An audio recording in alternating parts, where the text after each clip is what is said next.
Hello and welcome to Baking on a Budget. Now this time we have this beautiful custard tart recipe.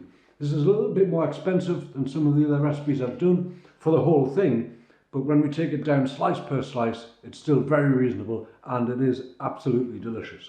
Now I have all of the ingredients over here, quite a few of them. I'm going to run through exactly what we've got and the total cost of all of this. For the pastry, this is going to be a sweet short crust pastry. And we have 250 grams of plain flour at 13 pence. We have 130 grams of unsalted butter at 97 pence. We have 60 grams of sugar at 8 pence. We have 1 egg at 13 pence. And we have 20 grams of milk it's about 2 pence. There's also a pinch of salt, which we can't really cost. For the filling, we have 250 grams of double cream or heavy cream at 95 pence. We have 250 grams of milk at 15 pence. We have 6 egg yolks. Now I've priced this as an egg, although we're only going to use the yolk, and the rest of the egg we could use in another recipe. In fact, I will use in another recipe. So those 6 eggs are 78 pence. We have 100 grams of sugar at 12 pence. And we have a grating of nutmeg, which I've priced at 4 pence. It's probably less than that actually. So anyhow, the whole cost of this recipe is £3.49, and from that we're going to get 8 beautiful deep slices of this custard tart, making each slice 43 pence a piece. Okay, now to begin with, this is pretty much the same as any other short crust pastry. We're putting the 250 grams of plain flour in there, and to that we are adding 130 grams of unsalted butter, and we do also want a pinch of salt in there. Now I'm just going to rub this butter into the flour as usual, and this will take a couple of minutes, so I'll get on with this and then I'll come back and show you what we do with the rest of this recipe. Blend it together nicely. That's a nice fine breadcrumb, and we can continue with this recipe at this point. So we have 60 grams of sugar that we're putting in here, and I'm just going to mix that in with a spoon. Thing we want to do is just crack this egg into the cup, and I'll beat that up a little, and I'm going to put the vast majority of that egg into there. I'm leaving just a trace in here. I'm going to use that to egg wash the blind baked pastry case. So we'll just set that aside, and we want to put the milk in there. That is 20 grams of milk, and then we just want to bring all of this together. This will be quite a soft dough, and it will want to stay in the fridge for at least 30 minutes, which will make it much easier to handle and roll when we come to that. It's most of that combined there. I'll just get that off the spoon, and then I'll bring that together by hand. Right, that is quite a wet dough, a wet pastry sort of thing, but that's all right. That'll come together nicely. Right, so we can turn this out. Get it on the board. I'm going to wrap it in cling film, and into the fridge it goes. But you can see that's very soft compared to the normal sort of short crust pastry. That is a lot softer, and it's going to really benefit from being in the fridge. It has had a good half hour in the fridge, and we'll see what sort of condition that's in. I'm going to flour this board because this pastry is a little more sticky than the straightforward short crust. That's looking okay, I think. It is a bit sticky though. So what we want to do is see if we can press this out before we start rolling it. Now, get some flour on the rolling pin, and very lightly we'll roll that out.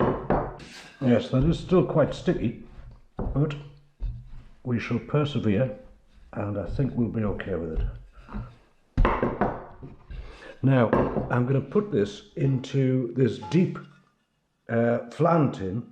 So I want the pastry to be a couple of inches bigger than the base of the tin, so we can get it in there and it'll have a nice deep shoulder on it.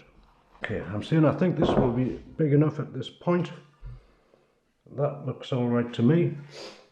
So very carefully, I'm going to once again flour the top of that so it doesn't stick to itself as I roll it up.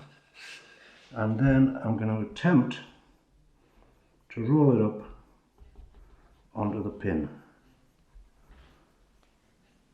And it's just the edges of this that you've got to be careful with. Okay, having got that, we can now unroll it onto our pie dish or flan tin, like so.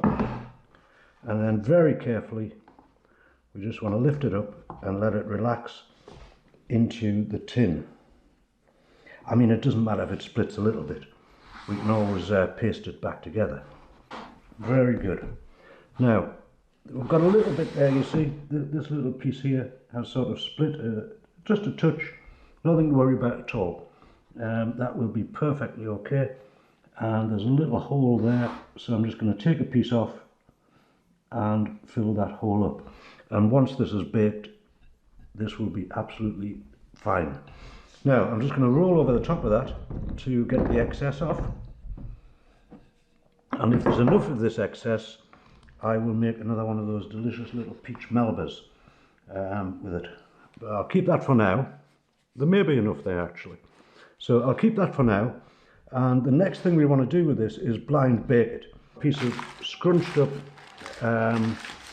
greaseproof paper, which I'm going to line that with. We are going to put the rice in there to keep all of that down. Now all we need to do is let the oven get up to temperature and pop this in. Now this is going into an oven at 180 degrees for 20 minutes. 180 degrees centigrade for 20 minutes. The conversions for this are in the description below the video. If you're using Fahrenheit or gas mark or something like that. 20 minutes, then we'll see how it's looking. And with this piece that was left, I think I do have enough to make this small flan, which, as I say, I'll make into a little peach melba later. But instead of wasting this, if we can get it into that tin, we will do it. And we can blind bake both of those at the same time. This has had its 20 minutes in the oven, and I'm going to take the rice out of there. There it is. That's looking beautiful. That really is looking nice. Now, I set this egg aside earlier, a little from the egg that we used in the pastry itself. And what I'm going to do is just egg wash the bottom of that with this. And I'm going to then give it another 10 minutes in the oven just to crisp up the bottom so we don't get any leaks when we put the custard in here. To make the custard, what we want is 6 egg yolks in this jug. So I'm going to separate them first, and I'll put the whites into this cup, and I will save them, and I will probably make a mousse, or I may try a meringue with these egg whites later. But they will be saved, put in the fridge, they'll be good to go. So there's one of them. Same thing with all of these. We just want to gently separate them, let the whites pour off, and then pop the yolk in there. Same with the others. And then the next thing we want to do is add the sugar to the eggs, to the egg yolks. And then we want to whisk that up into a creamy consistency. So you could do this with a hand whisk if you wish. I'll just do it with this. It only takes a couple of minutes. That's the idea. We just want to beat all that up, mix it all together. Okay, now the next thing we want to do here is put our double cream or heavy cream into the pan. That's good, along with the milk. This is 250 ml of each. And into that we are going to put 1 teaspoon of this vanilla essence or vanilla extract. And we want to put that over a heat, and we want to bring it just to the boil. We don't want it to boil over, just to the boil. So I'm going to keep a close eye on that to make sure it doesn't boil over, and we'll come back to it in a couple of minutes. We don't want it to be a rolling boil or anything like that. You can see the steam coming off there. That's thickened up nicely. That is ready to go. The milk and cream to the egg and sugar mix. But we don't want to add it all at once because it is very hot and it will cook the eggs. So what we want to do is just add a little bit of that, like that, and then whisk that in quickly. That's it. And that will stay nice and smooth if you do it this way. If you put the whole thing in, it will be like a sweet scrambled egg.